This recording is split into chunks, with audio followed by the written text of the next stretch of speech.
Hey everyone, Bob Wexler, PLW CPA. Hope everyone's looking forward to a great holiday weekend. Weather here in Michigan is supposed to be beautiful, so we all should be able to get outside and enjoy a little bit. Just a couple of updates since my last video about a week ago. First, we have been able to get through most of the unemployment returns that we'd been holding, waiting for our tax software update. So if we were holding your return, you'll be hearing from Candy soon as we get them all processed and out the door. And any returns that are currently in preparation, we don't need to delay those any longer due to the unemployment exclusion, and we're processing those as normal.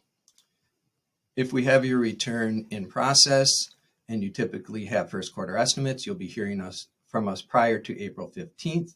So even if we aren't able to get your return completed by April 15th, we will be in touch with you regarding your first quarter estimates. We have prioritized returns that have first quarter estimates so we can make sure that we get to all those people before those payments are due.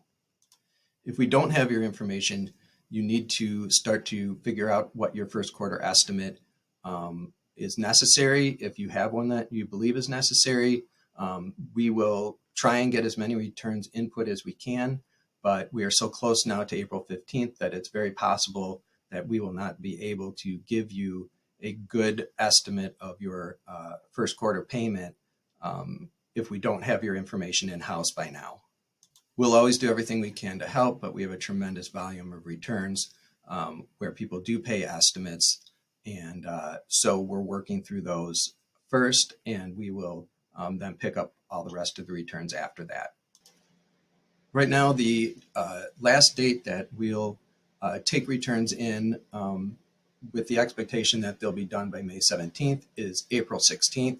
So if we don't have your information by April 16th, it's likely that we will not be able to get the return done by May 17th. In fact, we just had a new client bring in information today and let us know that they had dropped their information off at H&R Block on March 12th, and were just notified that H&R Block would not be able to get them their return filed by May 17th, and so they had to pick up their information and they brought it over here today. If you don't think you're going to make the drop-off deadline and you want to go on extension, let us know. We're happy to file an extension electronically for you. If you believe you're going to owe with that extension, please let us know and we can help you get that process completed as well.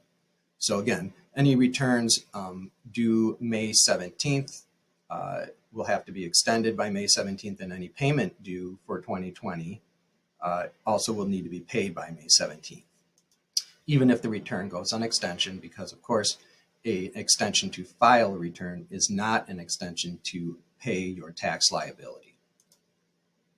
And I know I sound like a broken record, but again, we appreciate everyone's patience. We are still running behind, and the necessity to prioritize returns that have first quarter estimates may push some of your returns further back, but we have to do this. The IRS, by not changing the due date of the first quarter, has really thrown a wrench into the whole process, but we're working through it as fast as we can. And again, we do appreciate your patience, and I hope everyone has a great rest of the weekend.